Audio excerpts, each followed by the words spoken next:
We are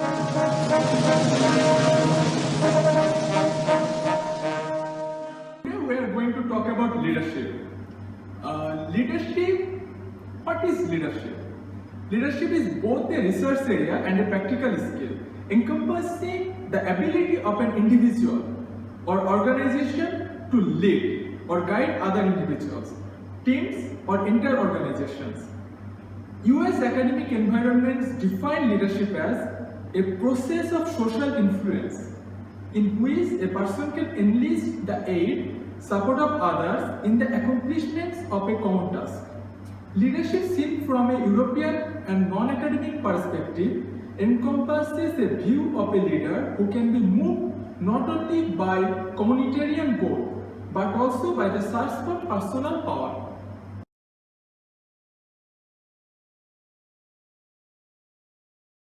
Daniel Trevishani highlights leadership is a holistic spectrum that can arise from higher levels of physical power, the need to display power and control others, force of superiority, ability to generate fear, or group members' need for powerful group protector.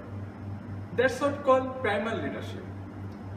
Superior mental energies, superior motivational forces, perceivable in communication and behaviors, lack of fear, courage, determination. That's what he called psychoenergetic leadership. Higher abilities in managing the overall picture, macro leadership. Higher abilities in specialized tasks, micro leadership. Higher ability in managing the execution of a task, project leadership. And higher level of values, wisdom and spirituality, spiritual leadership. Daniel Trevishani highlights where any leader drives his leadership style from a unique mix of one or more of the former factors.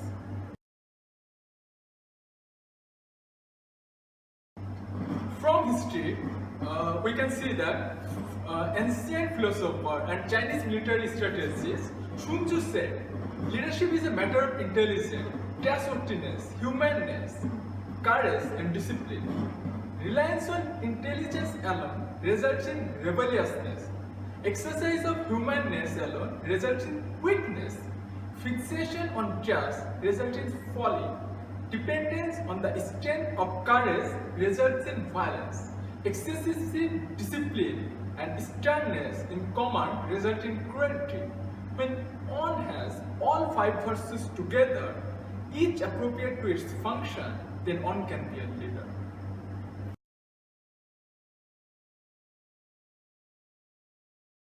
There are many theories evolved around leadership.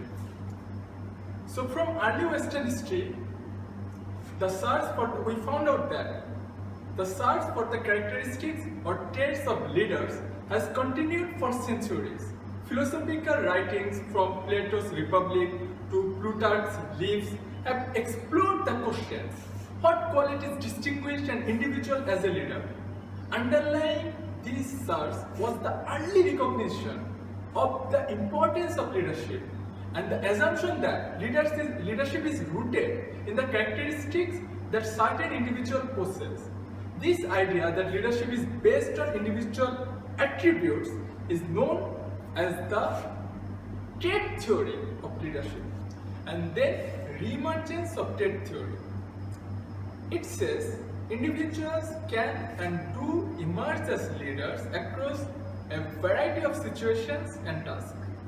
Significant relationships exist between leadership emergence and such individual traits as intelligence, adjustments, extraversion, consciousness, openness to experience, and general self-efficacy.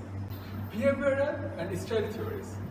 In response to the early criticism of the trait approach, theorists began to research leadership as a set of behaviors, evaluating the behavior of successful leaders, determining a behavior taxonomy, and identifying broad leadership styles. David McClellan, for example, posited that leadership takes a strong personality with a well-developed positive ego. To lead, self-confidence and high self-esteem are useful, perhaps even essential. Then situational and contingency theories. Situational theory also appeared as a reaction to the trait theory of leadership. Social scientists argued that history was more than the result of intervention of great men, as Carlyle suggested. Herbert Spencer and also Karl Marx said that the times produce the person and not the other way around. This theory assumes that different situations call for different characteristics. According to this group of theories, no single optimal psychographic profile of a leader exists. According to the theory, what an individual actually does when acting as a leader is in large part of dependent upon characteristics of the situation in which he functions. Then, functional theory. This theory argues that the leader's main job is to see that whatever is necessary to group needs is taken care of. Thus, a leader can be said to have done their job well when they have contributed to group effectiveness and cohesion. And then, integrated psychological theory. The integrated psychological theory of leadership is an attempt to integrate the strength of older theories, meaning traits, behavioral, situational, and functional. Integrated psychological theory began to attract attention after the publication of James Scholars' 3 levels of leadership model. The 3 levels in his model are public, private, and personal leadership. The first two, public and private leadership, are outer or behavioral levels. They serve the behaviors that address what scholars call the 4 dimensions of leadership. These dimensions are a shared and motivating group purpose, action, progress and results, collective unity and team spirit, individual selection and motivation. Public leadership focuses on the 34 behaviors involved in influencing 2 or more people simultaneously. So private leadership covers the 14 behaviors needed to influence individuals one-to-one. The third, personal leadership, is an inner level and concerns a person's growth toward greater leadership presence, know-how and skill. Working on one's personal leadership has 3 aspects: technical know-how and skill, developing the right attitude toward other people, which is the basis of servant leadership, psychological self-mastery, the foundation for authentic leadership.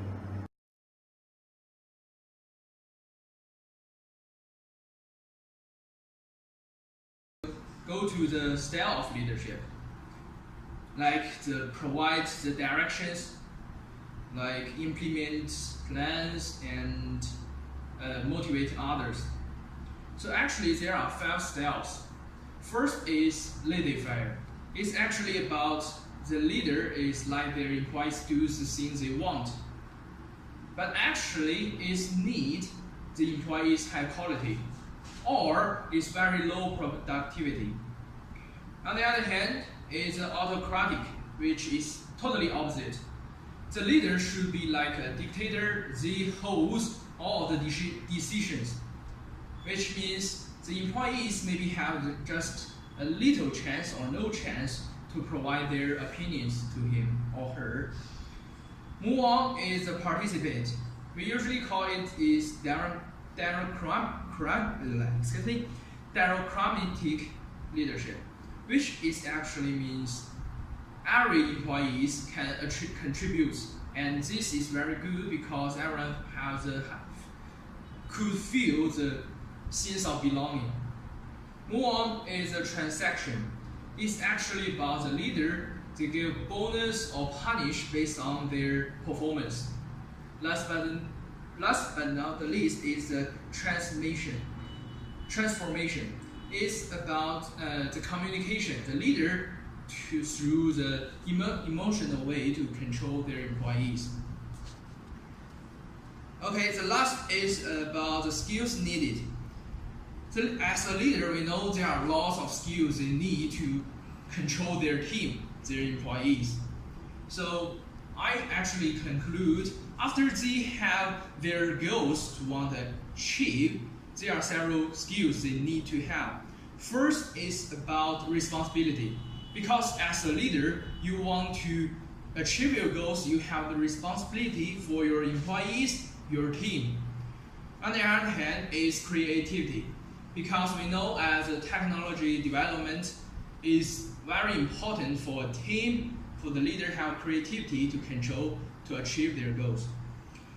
On the other hand is communication, because you need to communicate with your employees, motivate them, or we call motivation, or communicate with others to like sponsors to support your team.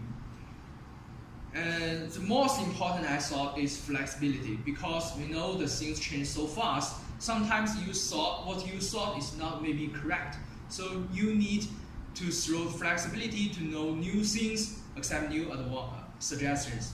So that's all. That's all my part. Let me pass to Stan for the example of leadership. That's all. Thanks.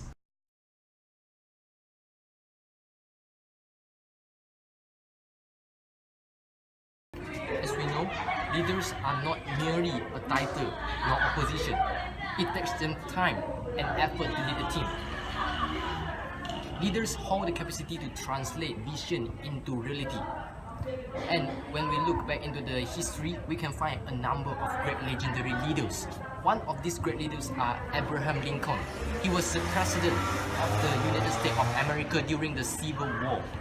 And he was a president that listened to the public opinion view and also willing to do the handshaking with public individuals. During the Civil War, he went through direct contact with the soldiers to be part of the support. It's his great leadership that pushed the Civil War to the end in only 1 month. And another great leaders that we can find in the past is Alexander the Great. He was a king and also the military leaders of the ancient Greek kingdom. At the age of 30, he created an empire that stretched from his Macedonian home in Greece straight away to the Himalayas in India. It's due to his achievement like this that makes many military leaders of his time to be amazed and get shocked when they found his presence and also hear his name on the battlefield. And we can find another great leader when we look back into the history of ancient China. During the time of Qin dynasty, there was a leader called Emperor Qin Shi Huang. He came to the throne at the age of 13, and since childhood, he was a very ambitious leader. During his time, the states in China were at wars, and all the different kingdoms in China were fighting over each other. And one of his great achievements was to conquer all the warring states and created the first ever United States of China. And in another word, he was the creator of modern China. And so, as we can see now, there was a number of great leaders, legendary leaders, either in the distant past or in the near past. And so there's a lot of leadership skills and moral values that we can learn from them to be a better leader.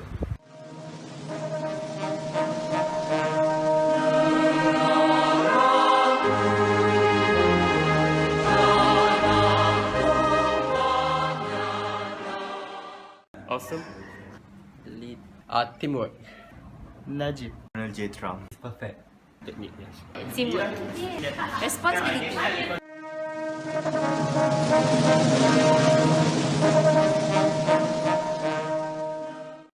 So how we conclude? Leadership is a vast area. There are so many areas to cover, so many things to say. But as leadership expert Warren Bennis once said, I think that is the saying of many sayings. Leadership is the capacity to translate vision into reality.